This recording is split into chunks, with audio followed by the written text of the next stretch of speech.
Hallelujah. सबको जय मसीह की। परमेश्वर का धन्यवाद करते हैं आज के दिन के लिए।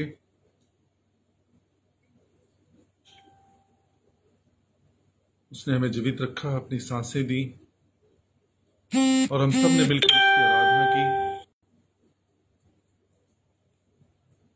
प्रभु जी, हमारे पास आपको देने के लिए धन्यवाद के अलावा और कुछ भी नहीं है। खुदा, आपका भजनकार कहता है कि अधोलोक में तेरा शुक्रिया मैं कैसे अदा करूंगा, कब्र में जाकर मैं तेरा धन्यवाद कैसे करूंगा। ये दिन आपने दिया प्रभु कि हम आपका धन्यवाद कर सकें, आपका शुक्रिया अदा कर सकें। प्रभु जी, इंसान है ही क्या कि तू उसे याद करता है, इंसान है ही क्या कि तू उससे प्यार करता है। परंतु तूने हमसे इतना प्यार किया प्रभु कि अपना इकलौता बेटा हमें दे दिया, ताकि जो कोई उस पर विश्वास करे नाश ना हो वरन अनंत जीवन पाए। प्रभु जी, हम आपका धन्यवाद करते हैं। खुदा, धन्यवाद परमेश्वर, धन्यवाद। पिछले कुछ हफ्तों से लगातार हम सीख रहे थे कि हम मसीह के राजदूत हैं और हम सब को प्रभु ने नियुक्त किया है कि हम उनका प्रतिनिधित्व करें। हमने सीखा था कि उसका प्रतिनिधित्व करने के लिए हमें मसीह की सोच में अपने आप को परिवर्तित करना है, अपने मन को परिवर्तन करना है और अपने मन के परिवर्तन से हमारे चाल चलन में जो बदलाव आता है उससे हम परमेश्वर की इच्छा को मालूम करते हैं, उसकी सिद्ध इच्छा को मालूम करते हैं और सच्चा प्रतिनिधित्व परमेश्वर का करते हैं। पिछले हफ्ते हमने सीखा था कि मसीहियत, क्रिश्चियनिटी कोई धर्म नहीं है, दर्शन नहीं है, वरन क्रिश्चियनिटी एक लाइफस्टाइल है। एक ऐसी लाइफस्टाइल जो अपने बारे में कम सोचती है और दूसरों के बारे में ज्यादा सोचती है।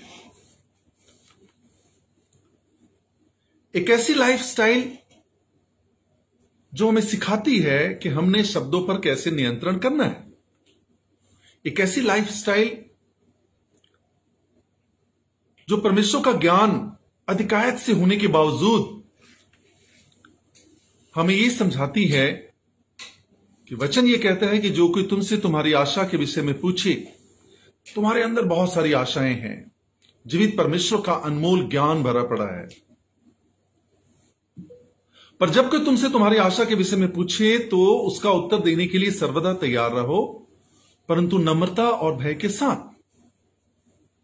सच में पतरस अपनी पत्री में कहते हैं, जो कोई जीवन की इच्छा रखता है, जो कोई अच्छे दिन की आशा रखता है, वह अपने जीव को बुराई से बचा के रखे। सच में किसी ने कहा है कि शब्दों का भी तापमान होता है, शब्दों का भी तापमान होता है, ये सुकून भी देते हैं और जलाते भी हैं। पर मसीह की सोच हमें अपने बारे में कम सोचने के लिए प्रेरित करती है। हम अपनी सोच से, अपने कार्य से, अपने व्यवहार से, अपनी बातों से दूसरों को हर्ट करने की मनसा कभी भी नहीं रखते। पर यह सब बातें तभी हो सकती हैं जब मेरा और आपका परमेश्वर के साथ संबंध क्या है इस बारे में मुझे पता हो। परमेश्वर मुझे कौन सी आशीषों से भरते हैं, मुझे परमेश्वर से आशीष पाने के लिए मेरा संबंध परमेश्वर के साथ कैसा होना चाहिए। जब तक हम इन बातों को समझते नहीं हैं तब तक हम सच्चे मसीही नहीं बन पाते, तब तक हम यीशु का प्रतिनिधित्व नहीं कर पाते, तब तक हम मसीह के राजदूत बन ही नहीं पाते। आइए आज हम परमेश्वर के वचन में चलते हैं। यशायाह की पुस्तक उसका 26वां अध्याय और उसका 3 पद। यशायाह की पुस्तक उसका 26वां अध्याय और उसका 3 पद। परमेश्वर का वचन कहता है, जिसका मन तुझ में धीरज धरे हुए है उसकी तू पूर्ण शांति के साथ रक्षा करता है, क्योंकि वह तुझ पर भरोसा रखता है। जिसका मन तुझ में धीरज धरे हुए है, तो उसकी पूर्ण शांति के साथ सुरक्षा करता है, क्योंकि वह तुझ पे भरोसा करता है। क्या करना है मैंने और आपने? मैंने अपने मन को परमेश्वर के प्रति धीरजवंत बनाना है। मैंने परमेश्वर के प्रति भरोसा रखना है। जब मैं ऐसा करता हूं तो पूर्ण शांति के साथ मेरी रक्षा करता है। एक चीज मैं आपको बताऊं, अनुग्रह आपको सब कुछ देता है, बहुतायत से देता है। आप डिजर्व नहीं करते, आप मांगते नहीं, पर अनुग्रह सब कुछ देता है। पर परमेश्वर की शांति उस अनुग्रह को मेंटेन करती है। इस बात को मुझे और आपको समझने की बहुत जरूरत है। अनुग्रह से तो वो बहुत कुछ दे देता है, पर मैं और आप मेंटेन नहीं कर पाते जब तक परमेश्वर की शांति मेरे और आपके अंदर नहीं होती। पर जब मेरा मन परमेश्वर में धीरज धरता है, जब मैं परमेश्वर पर भरोसा करता हूं, तब मेरा परमेश्वर शांति के साथ मेरी रक्षा करता है और मैं तमाम उस अनुग्रह का वारिस बन जाता हूं, तमाम आशीषों का वारिस बन जाता हूं। पर जब तक मेरे अंदर शांति नहीं, जब तक यहोवा मेरी रक्षा ना करे, मैं उस आशीषों को अपने अंदर मेंटेन नहीं कर सकता। जिस घर की रखवाली यहोवा ना करे, उस घर के पहरुए का जागना व्यर्थ है। क्या करेगा जाग के वो, जब यहोवा रखवाली ना करे? पर जब मेरा मन प्रभु में धीरज रखे है, जब मैं प्रभु पर भरोसा रखता हूं, प्रभु मेरी पूर्ण शांति के साथ रखवाली करता है। और जब मेरा रखवाला प्रभु है, तो उसकी आशीषों का वारिस मैं क्यों नहीं? उसकी विरासत का अधिकारी मैं क्यों नहीं? उसकी मिरास में मैं साझेदार क्यों नहीं? पर जरूरी है कि मेरा मन उसमें धीरज धरे, मेरा भरोसा उस पर हो, ताकि मैं उसका सच्चा प्रतिनिधित्व करने वाला बनूं। मेरा मन उसमें धीरज धरे। मैं कई बार इस बात को समझ चुका हूं और समझा भी चुका हूं कि जब हम अपने परिवार के प्रति प्यार करते हैं, तो यह हमारा परिवार के प्रति धीरज होता है। जब हम दूसरों के प्रति आदर रखते हैं, तो यह हमारा दूसरों के प्रति धीरज होता है। पर जब हम परमेश्वर के प्रति विश्वास रखते हैं, तो यह हमारा परमेश्वर के प्रति धीरज होता है। मेरा मन, जिसको हम कई बार पढ़ चुके, जीवन का मूल स्रोत है, क्योंकि यह डिसिसिव फैक्टर है। आपके त्रिआयामी व्यक्तित्व का एक ऐसा हिस्सा जो निर्णय देता है, जो निर्णायक फैसले सुनाता है, और उसके निर्णय का असर ना केवल आपके शरीर पर, वरन आपकी आत्मा पर भी पड़ता है। उसका निर्णय का असर ना केवल इन सांसारिक उद्देश्यों, इन सांसारिक तथ्यों, इन सांसारिक लक्ष्यों पर पड़ता है, वरन उन आत्मिक उद्देश्यों और उन अनंत जीवन पर भी पड़ता है जिसके लिए प्रभु इस पृथ्वी पर आए। पर निर्णय किसका होता है? आपके मन का। और आपका मन जब परमेश्वर में धीरज रखता है, यानी कि आपका मन परमेश्वर के प्रति विश्वास रखता है, और जब आप परमेश्वर पर भरोसा रखते हो, तब परमेश्वर आपकी रखवाली करता है। पहला पॉइंट, परमेश्वर के प्रति धीरज, यानी कि परमेश्वर के प्रति विश्वास, और दूसरा परमेश्वर के प्रति भरोसा। दोनों सुनने में एक जैसे लगते हैं, परंतु दोनों में फर्क है। विश्वास क्या है? जब आप एक चीज को एक्सेप्ट करते हो कि यह सच है, तो यह आपका विश्वास है। आप किस चीज को एक्सेप्ट करते हो कि यह सच है, हालांकि उसके लिए आपके पास बहुत सारे प्रूफ नहीं होते, तो यह आपका विश्वास है।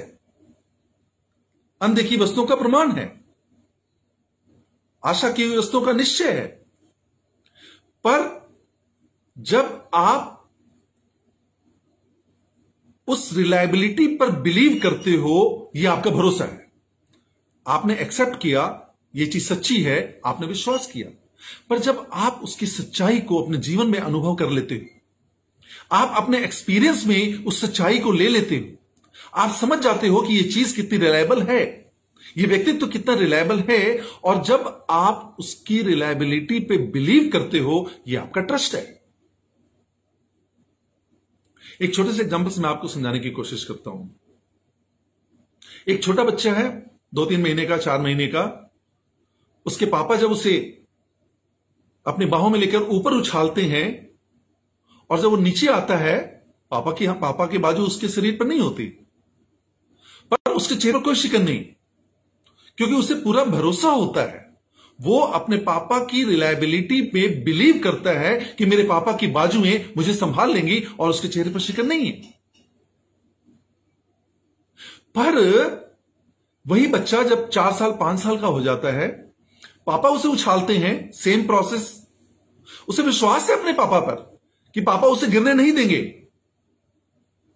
पापा उसे चोट नहीं लगने देंगे। पर साथ साथ आप एक्सपीरियंस करना इस बात का, साथ साथ वो बच्चा इस बात की भी तैयारी करने लगता है कि यदि पापा के हाथ टाइम से ना पहुंचे, यदि पापा समय पर मुझे कैच ना करें, तो वो इधर उधर देखने लगता है कि मैं अपना बचाव कैसे करूं। वो 5 साल का बच्चा अपने पापा पर विश्वास कर रहा है, और वो 3 महीने का 6 महीने का बच्चा अपने पापा पर भरोसा कर रहा है। बुराई नहीं है, विश्वास में बुराई नहीं है, परंतु मैंने और आपने अपने विश्वास को परमेश्वर के भरोसे में तब्दील कर देना है। और जब मैं अपने विश्वास को भरोसे में तब्दील करता हूं, तो विश्वास और भरोसे की जो परिपूर्णता है वो समर्पण में परिवर्तित हो जाती है।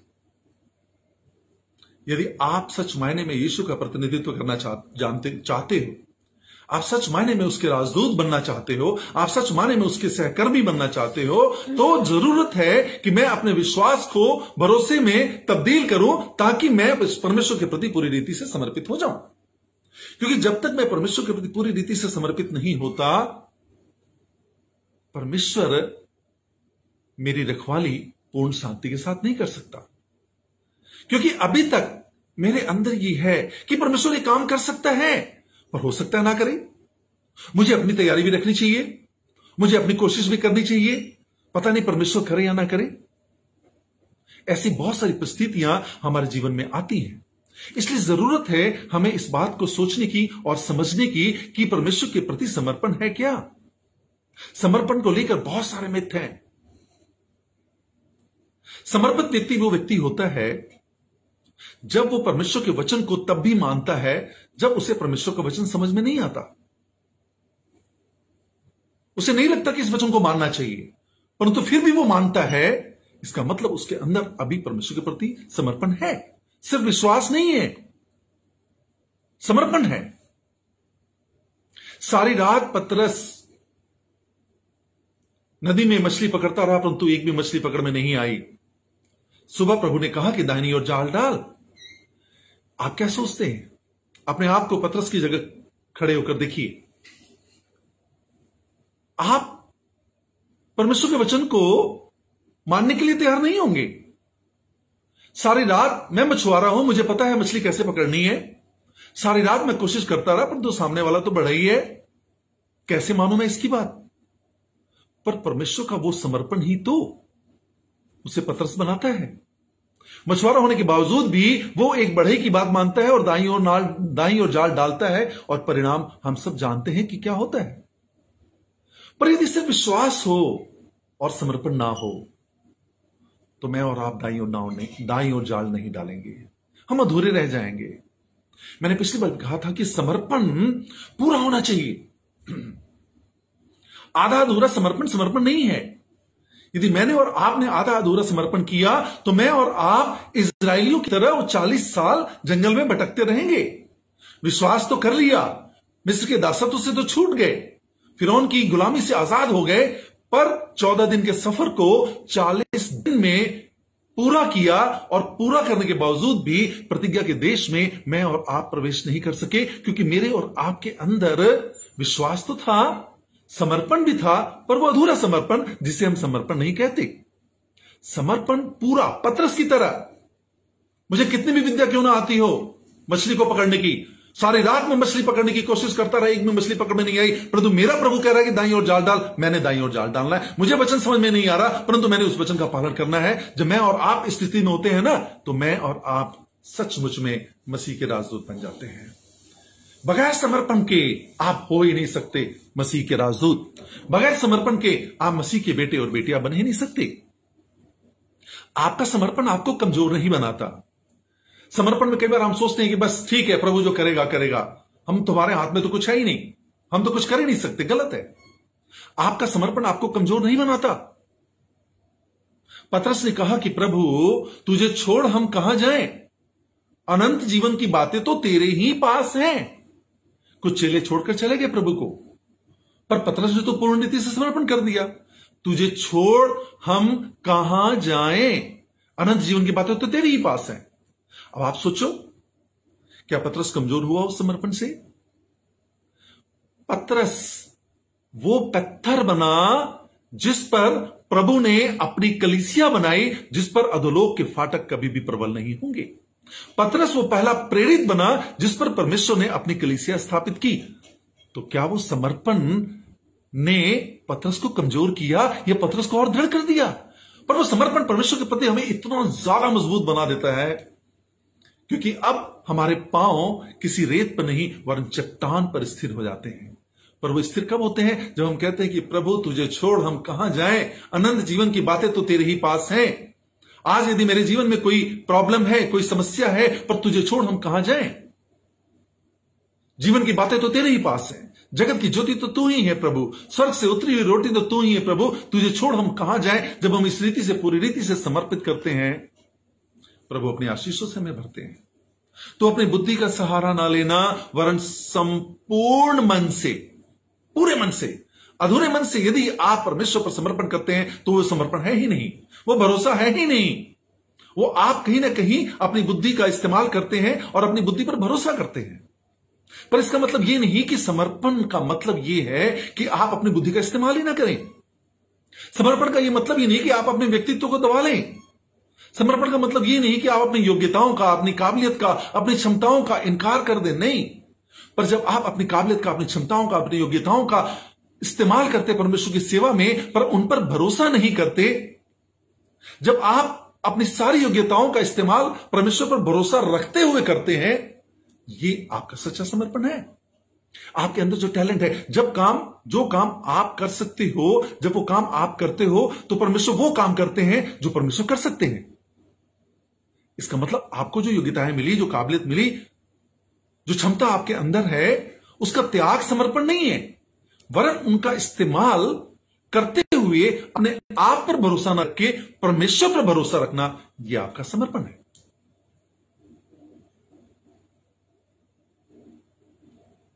गिदोन के पास परमेश्वर का संदेश आया। मैं ज्यादा लंबी स्टोरी नहीं सुनाऊंगा आपको, कैसे गिदोन ने परमेश्वर की बात मानी। 1,00,000 मिद्यानियों से लड़ने के लिए परमेश्वर ने 300 लोगों को चुना, और वो भी उन लोगों को जो कुत्ते की तरह चपड़ चपड़ करके पानी पीते थे। पर क्या गिदोन ने इस बात से इनकार किया? गिदोन ने अपनी क्षमता का इस्तेमाल किया, पर यदि वो अपनी सिर्फ क्षमता का इस्तेमाल करते हुए देखना चाहता तो प्रभु से कहता, वो प्रभु की इस बात से इनकार कर देता। 1,00,000 मिद्यानियों से लड़ने के लिए 300 लोग, प्रभु 30,000 लोग थे, क्यों छाटा उन्हें? कम से कम कुछ तो होते मिद्यानियों के सामने, परंतु नहीं। पर इसका मतलब यह भी नहीं कि गिदोन चुपचाप बैठ गया। प्रभु ने जो कुछ कहा उसने वैसा किया। उसने अपनी क्षमता का इस्तेमाल किया, परंतु वो समझ रहा है कि मेरी क्षमता किसी काम की नहीं, मेरी योग्यता किसी काम की नहीं। 1,00,000 मिद्यानियों के सामने 300 इजरायली कुछ भी नहीं, परंतु जब उसने अपनी क्षमता का इस्तेमाल करते हुए, अपनी योग्यता का इस्तेमाल करते हुए पूरी रीति से परमेश्वर के प्रति समर्पित किया, तो उसने 1,00,000 मिद्यानियों को हरा दिया। समर्पण जीने का एकमात्र मार्ग है। यदि आप समर्पित नहीं तो आपके पास जीने का मार्ग नहीं। जैसे मैंने कहा ना, मसीहियत लाइफ स्टाइल है। ये लाइफ स्टाइल परमेश्वर के प्रति समर्पण है। मसीहियत और कुछ भी नहीं, वरन परमेश्वर के प्रति पूर्ण समर्पण है। तुम्हारी बात हां की हां या ना की ना होनी चाहिए, परंतु हम दोनों को मिक्स करते हैं। परमेश्वर पर भरोसा भी करते हैं और अपनी चाल भी चलते हैं। हम ना इधर के रहते हैं ना उधर के रहते हैं। हम डिप्रेशन में चले जाते हैं, हम तनाव में चले जाते हैं, हम लक्ष्यहीन हो जाते हैं जब हम ऐसा करते हैं। समर्पण का मतलब यह भी नहीं है कि आपके पास जो समझदारी वाले विचार हैं, आपके पास जो बुद्धि वाले विचार हैं, वो आप परमेश्वर के सामने रखो ही मत। कई बार हम सोचते हैं कि हमने तो सरेंडर कर दिया, प्रभु की बुद्धि तो अथाह है, मुझे अपनी बात परमेश्वर के सामने कहने का हक नहीं, मुझे नहीं कहना चाहिए। नहीं, गलत हो आप। आपको जरूर अपनी बातें परमेश्वर के सामने रखनी है, आपको अपनी इच्छा परमेश्वर के सामने रखनी है, पर प्राथमिकता देनी है परमेश्वर की इच्छा को, प्राथमिकता देनी है परमेश्वर के विचारों को। जब पहाड़ पर यीशु का रूपांतरण हुआ और पतरस ने देखा कि मूसा, एलिया और यीशु हैं, पतरस ने अपने विचार रखे, समझदारी वाले विचार, कि प्रभु 3 तंबू बनाते हैं, एक मूसा के लिए, एक एलिया के लिए, एक तेरे लिए। विचार रखने में कोई बुराई नहीं, प्रभु ने बुरा भी नहीं माना, वो अलग बात है। आकाश से आवाज आई, यह मेरा प्रिय पुत्र है, इसकी सुनो। मैंने अपने विचार रखने हैं, परंतु मैंने सुनने किसकी है? ये मेरा प्रिय पुत्र है, इसकी सुनो। मैंने सुननी है अपने परमेश्वर की, पर इसका मतलब यह नहीं कि मैंने अपनी बातों को परमेश्वर के सामने नहीं रखना। किसी भी बात की चिंता मत करो, परंतु हर एक बात में निवेदन के साथ, प्रार्थना और विनती के द्वारा, धन्यवाद सहित अपनी बातों को परमेश्वर के सम्मुख रखो। परमेश्वर के सम्मुख रखने में परमेश्वर मना नहीं करते, आपकी बातों को सुनने में परमेश्वर बहुत दिलचस्पी रखते हैं, पर जरूरत इस बात की है कि वो कैसे होनी चाहिए? दीनता के साथ, नम्रता के साथ, समर्पण के साथ। जब आप अपने विचार को रखते हैं, परमेश्वर को बहुत अच्छा लगता है। सदोम और अमोरा का नाश करने प्रभु जा रहे हैं। अब्राहम कहता है, प्रभु यदि 40 धर्मी हुए तो क्या तू फिर भी सदोम और अमोरा का नाश करेगा? अब्राहम ने अपने अच्छे विचार रखे, वो चाहता था कि लोग बचाए जाएं, धर्मी लोगों की रक्षा की जाए, इसलिए उसने परमेश्वर के सामने विचार रखे। फिर भी परमेश्वर अब्राहम को अपना दोस्त कहता है। उसने कहा 30, उसने कहा 20, उसने कहा 10। अब्राहम ने बहस की, बात की, अपने विचार रखे। दाऊद अपनी बातों को रखता है, दाऊद अपने शोक को, अपनी चिंताओं को, अपनी सब चीजों को परमेश्वर के सामने रखता है। परमेश्वर मना नहीं करते उसके लिए, पर जरूरत है अपने कानों को खोल के रखने की कि परमेश्वर इस संबंध में क्या बोलता है। मैंने अपनी बातें तो रख दी, मैंने अपनी प्रार्थनाएं तो रखी, मैंने अपनी इच्छाएं तो रखी, पर परमेश्वर इन बारे में क्या कहता है? ये मेरा प्रिय पुत्र है, इसकी सुनो। जब मेरी और आपकी मानसिकता इस तरीके की हो जाती है, प्रभु की तरह, ये कटोरा मेरे आगे से हटा ले प्रभु, परंतु मेरी नहीं वरन तेरी इच्छा पूरी हो। प्रभु ने भी तो कहा ना कि मेरा कटोरा हटा ले।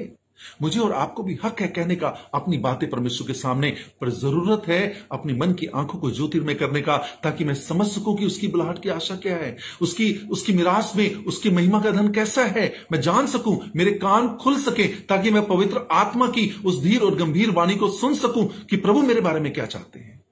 यदि मैंने मसीह का सच्चा राजदूत बनना है, यदि मैंने मसीह को सही अर्थों में इस जगत में प्रतिनिधित्व करना है, यदि मैंने मसीह के वचन को लेकर जलते हुए, टिमटिमाते हुए दिए की नाई पूरे जगत में फिरना है, तो मुझे जरूरत है मसीह की सोच को अपने दिल में स्थापित करने की, मुझे जरूरत है अपने चाल चलन को बदलने की, मुझे जरूरत है अपने आप को पूरी रीति से परमेश्वर के आगे समर्पित करने की।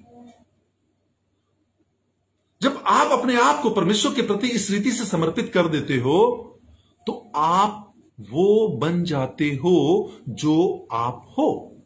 मैं फिर से रिपीट कर रहा हूं, जब आप अपने आप को परमेश्वर के प्रति पूरी रीति से समर्पित कर देते हो, तब आप वो बन जाते हो जो आप हो। मैंने और आपने किसको समर्पित किया हुआ है? सोचने की बात है। क्या मैंने अपने आप को ही समर्पित कर रखा है?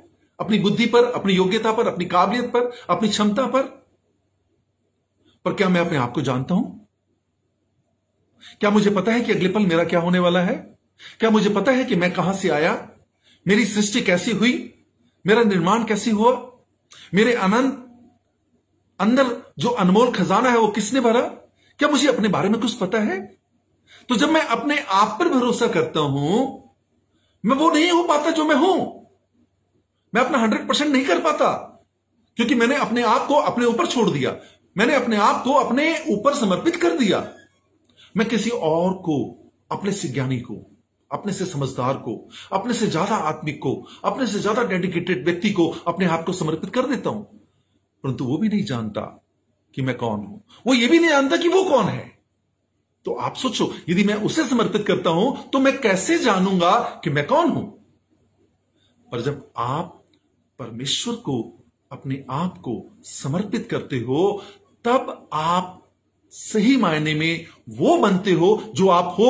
आप सही मायने में वो बनते हो जो परमेश्वर आपको बनाना चाहते हैं, कि और कोई नहीं, कोई मनुष्य नहीं, सिर्फ और सिर्फ परमेश्वर ही है जो मेरा और आपको मेरे और आपको बनाने वाला है, जो मेरा और आपका सृष्टि करता है, उसे पता है कि मैं कौन हूं। और जब मैं अपने हाथ को उसके हाथों में दे देता हूं कच्ची मिट्टी की तरह, तो मुझे गूंदता है, वो मुझे निखारता है और वो मुझे बनाता है जैसा वो बनाना चाहता है, या वो मुझे वैसा बनाना चाहता है जैसा मुझे बनाना चाहिए।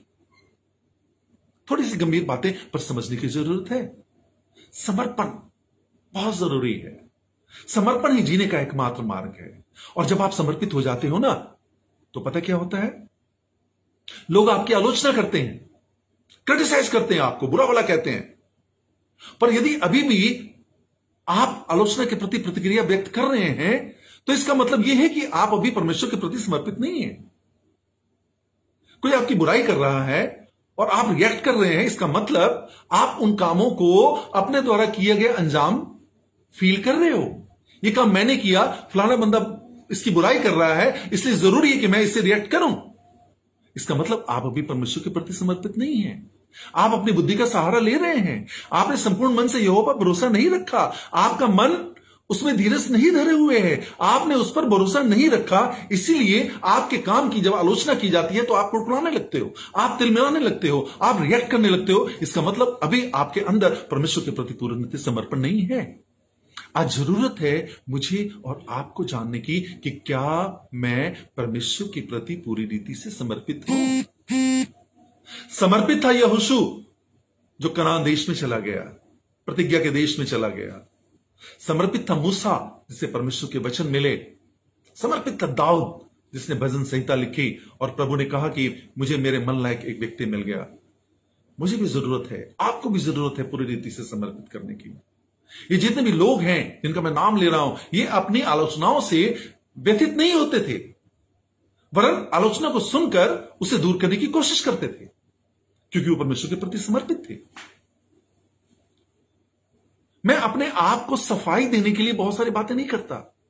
यदि मैं परमेश्वर के प्रति समर्पित हूं, यदि कोई गलती मुझे बताता है, तो मैं ये नहीं कहता, मैं उसके बहुत सारे बहाने ढूंढ के उसके सामने नहीं रखता।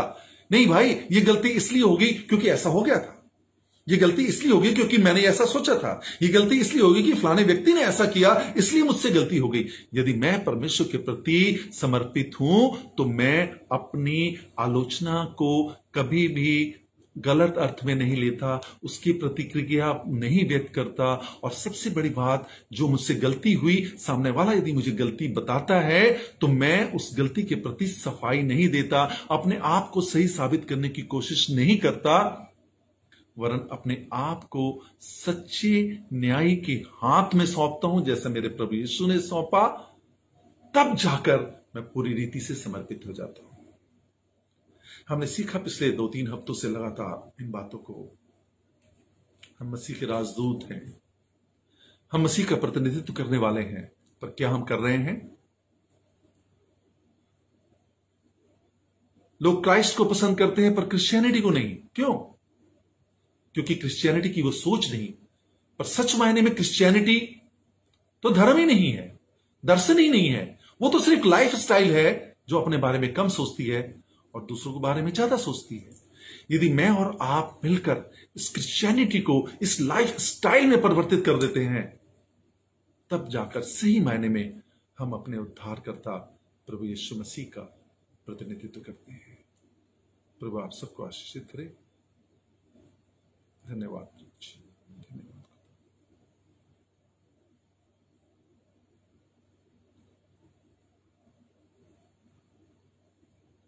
आकाश और पृथ्वी के परमेश्वर, हम धन्यवाद के साथ आपके चरणों में आते हैं खुदा। आज के दिन के लिए आपका धन्यवाद करते हैं पिता।